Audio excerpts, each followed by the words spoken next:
नमस्कार दोस्तों। Austro bye Dushyant चलन में मैं दुष्यंत द्विवेदी आपका पुनः स्वागत करता हूं।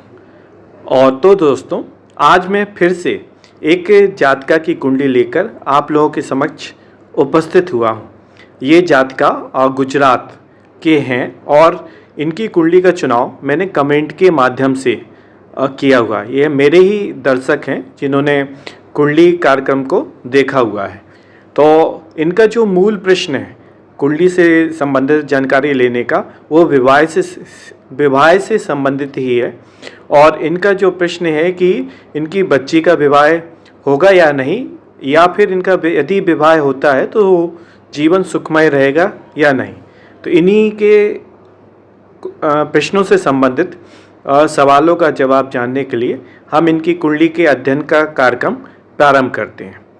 सर्वप्रथम आप इनकी जन्म पत्रिका पे दृष्टि डालेंगे कि इनका जो जन्म है 15 जुलाई 1985 मीन्स 15 जुलाई 1985, और जो जन्म का समय है यह 1:20 दोपहर का जन्म है इनका, और जन्म स्थान इनका गांधीनगर है।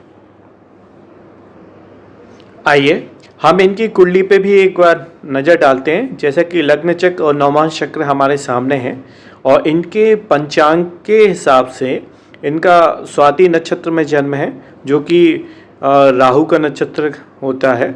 और इनका जो चंद्रमा है त्रयोदशी का है, कृष्ण पक्ष की त्रयोदशी का। तो नैसर्गिक रूप से और चंद्रमा भी क्षीण अवस्था में है। तो अब हम इनके लग्न चक्र पर दृष्टि डालते हैं। जैसा कि आप देख रहे हैं कि लग्न में इनके तुला राशि बनी हुई है, और तुला राशि में ही शनि और केतु स्थित है। शनि तुला राशि में उच्च राशि का होता है। तो इसके बाद आप देखते हैं चौथे भाव में यहाँ पे गुरु है, जो कि अपनी नीच राशि मकर में स्थित है। तो यहाँ पे शनि उच्च का लग्न में हो गया है, और जो गुरु हैं वो नीच अवस्था में है। और जो कि गुरु आप देख रहे हैं और तृतीयेश भी हैं और षष्ठेश भी होके चतुर्थ भाव में, मतलब माँ के भाव, चतुर्थ भाव माता भूमि भवन जायदाद से रिलेटेड रहता है। तो यहाँ पे नीच अवस्था में है, सुखों का भी भाव है गुरु, और कहीं ना कहीं सुख प्रदाता ग्रह है, जो कि चतुर्थ में जाके इस स्थिति में और आ गए हैं। जबकि नैसर्गिक कुंडली में हम देखें तो कालपुरुष की कुंडली में चौथे स्थान में कर्क राशि होती है, वहाँ पर गुरु की स्थिति उच्च की होती है।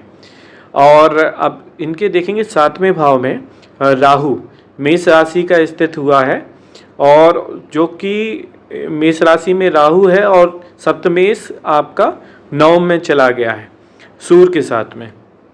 और इनके आप देखेंगे अष्टमेश, जो कि लग्नेश भी हैं शुक्र महाराज, और अष्टमेश भी होकर और स्वराशि के होकर अष्टम भाव में चले गए हैं। और साथ में यहाँ पे चंद्रमा की जो स्थिति है अपनी उच्च राशि में है, और जिस राशि में उच्च है उसका राशिपति भी साथ में है। तो इसका इट मीन्स ये इसका बल को बढ़ा रहा है।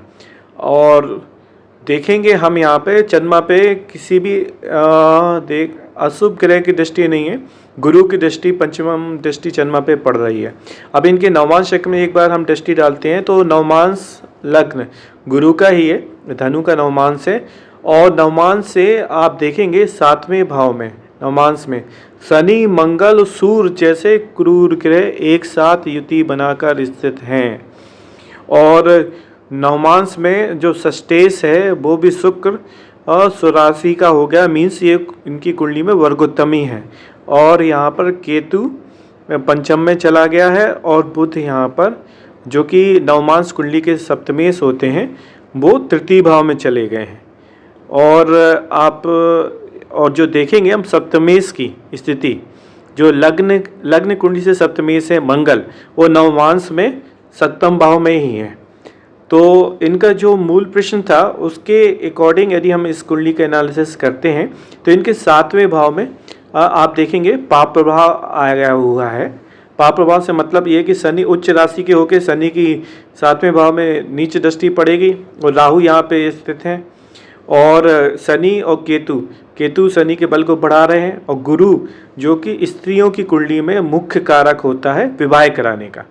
तो यहाँ पे गुरु क्या है, नीच राशिस्थ हो गए हैं, और उनकी स्थिति, गुरु की स्थिति नवमांश चक्र में आप देखेंगे ये कर्क में है। कर्क में मीन्स क्या, मतलब लग्न में तो नीच राशि में है, पर नवमांश चक्र में गुरु जाकर क्या उच्च स्थिति में चले गए, जो कि नवमांश के लग्न के मुख्य ग्रह, मतलब नवमांश लग्नेश गुरु यहाँ पर अष्टम में जाके उच्च स्थिति में हो गए। तो गुरु का जो प्रभाव है इस कुंडली में उच्च का ही मिलेगा, नीच का नहीं मिलेगा।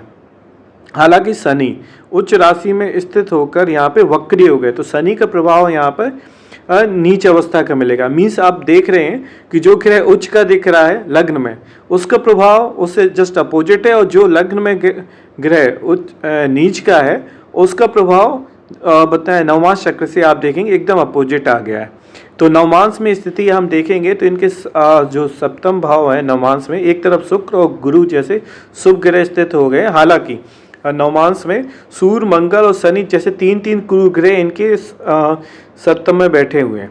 तो इनका जो मेन प्रश्न है उसके हिसाब से इनकी कुंडली में जो कि अभी हम देखेंगे तो शनि की महादशा इनकी चल रही है, और इनकी शनि की महादशा में शनि का अंतर ही चल रहा है।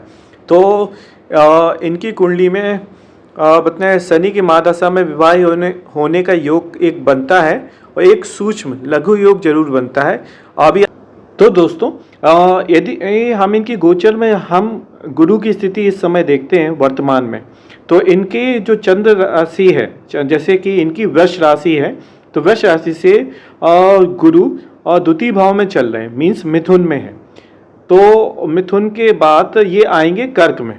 तो एक हम यदि कुंडली के निष्कर्ष में जाते हैं तो इनको इस समय वर्तमान में जो दशा विंशोत्तरी दशा में शनि की महादशा चल रही, तो शनि की महादशा में किसी ग्रह की महादशा के अंतर्गत उसी ग्रह की अंतर्दशा एक सम होती है, फिर उसके बाद और जो दशा आती है वहाँ से उसके प्रभाव मिलना, अप और डाउन के प्रभाव मिलना स्टार्ट होते हैं।